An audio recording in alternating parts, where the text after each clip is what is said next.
In Star Wars, some characters fall to the dark side, some are pushed there, and some are forced there. That last one's Ventress, all right. Or Asajj Ventress to give her proper name, a fierce Night Sister who's been abandoned more times than General Grievous has fingers. And today, we're going to be combing through Ventress's entire story to find out if a survivor, shaped by betrayal, will choose the path of darkness or the path of light. We begin her story with the episode Night Sisters, where we're taken back to Ventress's birth on the mist-covered world of Dathomir. As the title of the episode suggests, Ventress was born into the Night Sisters clan. Basically, these are a group of powerful dark force-wielding warriors, and while they're not Sith, they're 100% morally gray. Think of them as some sort of new age witches. Now all of this sounds super cool, unless you're Ventress. The matriarch of the clan, Mother Talzin, offers her to a wandering pirate called Halstead. To protect the clan, your sacrifice has never been forgotten. He snatches her and takes her far from the blood-red skies of her home, where she's then thrown into survival on the war-ravaged planet Ratatak. Here, she learns to fight first and ask questions later. I was gonna say that sounded cool, but it's actually quite bad now that I think about it. When Halstead is eventually killed by brutal raiders, it looks like she might be the next victim at the hands of the Ratatak War. But there's a knight in shining armor just around the corner. Or should I say, Jedi Knight in shining armor. It's Kynorek, who finds the orphan child and senses the raw, overwhelming presence of the Force within her, so he takes her under his wing, trains her as his Padawan, and for the first time in her life, Ventress is given something close to purpose. Maybe even something like peace. But peace is never something Ventress gets to hold on for long. Narak is killed, struck down by warlords who only see weakness and compassion, and with his death, her world shatters again. She was promised that the Jedi would show up to guide her through, but they never came. Now, feeling the familiar sting of abandonment, Ventress vows that she'll never be this powerless ever again, choosing to serve the dark side.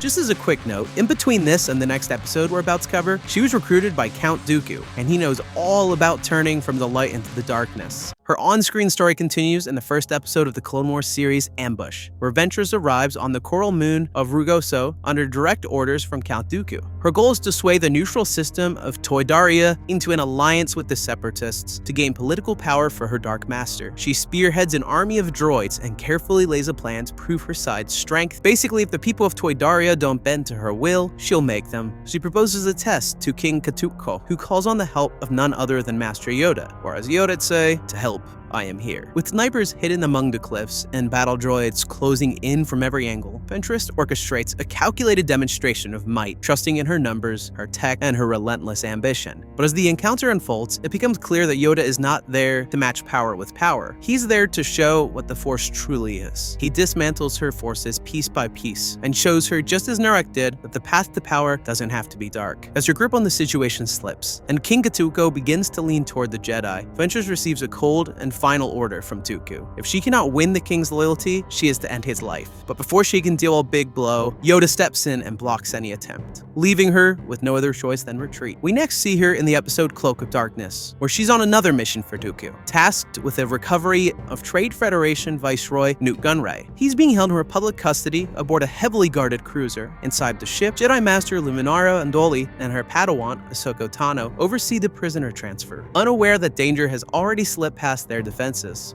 You keep watch here, 327. Okay, 327T. With a flash of red, Ventress infiltrates the cruiser, decimating droids along its corridor. She then meets Luminara and Ahsoka and attacks them head-on, forcing them to retreat. While that's going on, Captain Argus manages to set Nute Gunray free, and once he does, Ventress sees no value in him, so she ends him. Our plan went off without a hitch. Our plan. I'll tell him myself. The Jedi are left licking their wounds, and the Separatists gain some much-needed ground against the light side. It's a little while later, but the next time Ventress shows her face is in the episode ARC Troopers, as the Separatists launch an all-out assault on Kamino, the heart of the Republic's clone army. Ventress leads the offensive alongside General Grievous, each of them tasked with destroying Tapoka City and ending the Republic's ability to wage war. While the battle rages above and below the waves of Kamino, Ventress slips through the chaos to get what she really wants, the genetic key to the entire clone army, a vial of Jango Fett's DNA. Before she can escape with the goods, she's met by an unlikely hero. I was beginning to think my presence went unnoticed. You weren't planning on leaving without saying hello, were you? Ventress and Anakin's battle sweeps through the steam and strobe lit corridors as the fate of the Republic's future twists in the balance. She almost escapes with Jango's DNA, but she's forced to drop it. She doesn't leave empty-handed though, as she kills Clone Commander Colt in cold blood before leaping into the Kimonian Ocean, disappearing beneath the waves and escaping aboard a waiting Separatist submarine. You can't lie, that was kind of cool, come on. As we're starting to get into the nitty-gritty of Ventress's journey, make sure you give that subscribe button a click so you never miss a recap of your favorite characters. We've actually got to go back to the Night Sisters episode now to pick up her journey as she starts racking up the victories for Dooku. But these wins come at a cost. She's grabbed the attention of Darth Sidious, and he thinks that she's going to pose a serious threat to the dark side. Sidious orders her death, and Dooku has to submit. She has become very powerful. I would hate to think you are training your own Sith apprentice to destroy me. Eliminate her. So during the Battle of Solist, he turns his cannons on her starfighter and strikes her down. Somehow, in all this, she manages to survive. So she returns back to Dathomir in hiding. She finds Mother Talzin, and the Night Sisters are waiting for her with open arms, using their sorcery to heal her broken body. Talzin starts to become the mentor that she was always meant to be, and helps Ventress plot revenge against Dooku. They break into his chamber, using spells and invisibility and poison darts to make him an easy target. But Dooku unleashes a new side of Force abilities, forcing the Night Sisters to retreat, but Talzin still has a plan. Along with the Night Sisters, Dathomir also has a clan of Night Brothers, and had one of the most powerful warriors in the galaxy, Savage Opress. So Talzin performs a ritual and turns this warrior into an even more savage creature that answers only to Ventress. I said, kill him. No!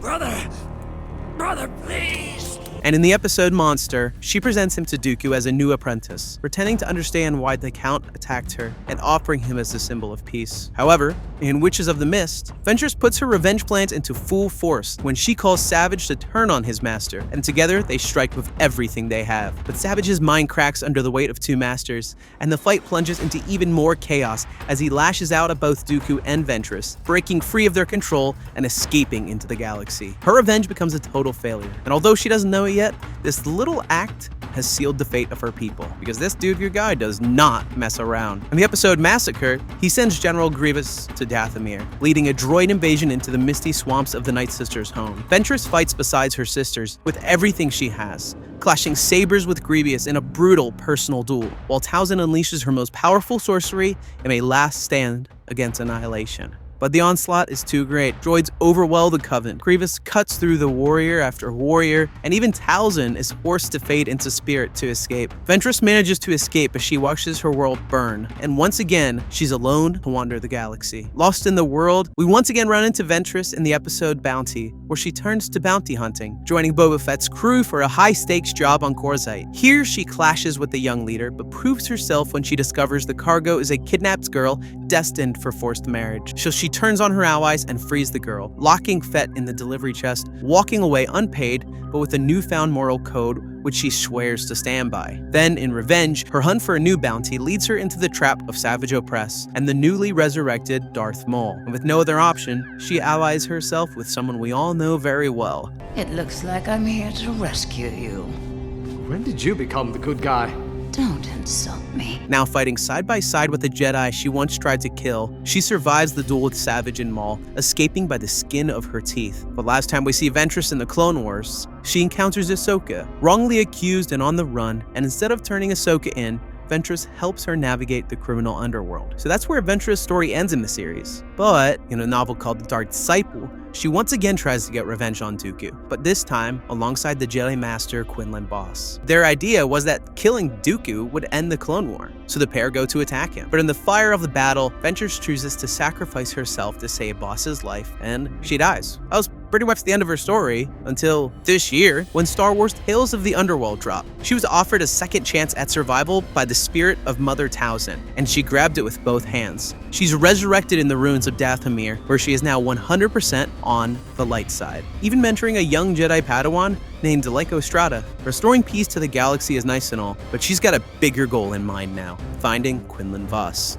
And that's pretty much where we are at the time of writing her story. The story of a pure-spirited Night Sister who turned into a Sith assassin through grief, only to come out of the other side in search of love. You can't say that's not one hell of a character arc. I hope you've enjoyed looking back through the life of Asajj Ventress, because she is easily one of the most interesting and complex characters in the whole Star Wars universe, and our story may yet continue. But for now, let me know down below what your favorite Ventress moment is, and of course, let me know who you want me to cover next. I'll see you next time.